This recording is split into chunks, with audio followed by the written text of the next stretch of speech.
আমার মামা কিন্তু নৌকা চালাচ্ছে না। মামার কাছে আমি কিছু প্রশ্ন করব। মামা কত বছর ধরে চালাচ্ছেন নৌকা? 40 বছর, অনেক দিন যাবত। এই নৌকা চালাতে চালাতে আপনার অভিজ্ঞতা কীরকম? হয় আমার অভিনয় আছে, ঠিক আছে। কখনো কোনো দুর্ঘটনার শিকার না, হয়েছেন?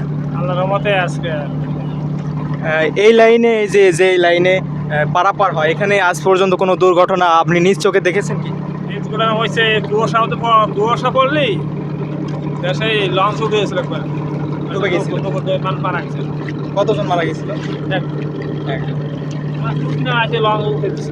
তাহলে আপনি তো এই লাইনে, এই পেশায় অনেক দিন যাবত আছেন। অনেক সময় অনেক দিনই আছে। তো আপনাদের জীবনযাত্রার মানটা কীরকম এখান থেকে? পরিবার, সাংসারিক আয়ের উৎস তো একটাই। আল্লাহর রহমতে ভালোই আছে।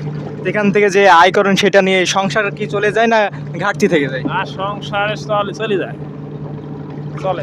আমার দেশের বাড়ি থাকে, বুঝছো? আপনার দেশের বাড়ি কি এখানে না গোপালগঞ্জ? অনেক দূর থেকে এসেছেন এখানেই।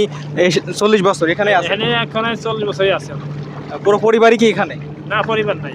এখানে একা আসি, আবার মাসখানে আমার আবার দেশের বাড়ি যাই, বাজার ঘাট করে দিয়ে এসে আবার চলে আসেন? চলে আসে। এইভাবে 40 বছর? এই বলতে আসছি 40 বছর। এর আজ পর্যন্ত একবার আইসবার দেখছি, আর আসেনি। মিলে ফ্যামিলি আসে মাঝে মধ্যে এখানে? এখানে আসে না। এই পোলাপান দেশে 4 জন আছে, তাকে বিয়ে টিয়ে দিয়ে দিচ্ছিস এই সাথে। আপনার বয়স কীরকম এখন বর্তমানে? বয়সে 60 বছরের কাছে। 60 বছর বয়স, যার ভিতর 40 বছর আপনি পাড়ি দিয়ে ফেলেছেন শুধু এই নৌকার পিছনে, বুড়িগঙ্গা নদীতেই। তার মানে 20 বছর থেকে শুরু করছেন।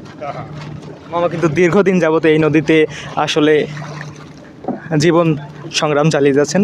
এতক্ষণ ছিলাম মামার সাথে। দেখা হবে আবারও নতুন কোনো ভিডিওতে। ততক্ষণ সুরক্ষিত থাকুন, নিজের খেয়াল রাখুন। আল্লাহ হাফেজ।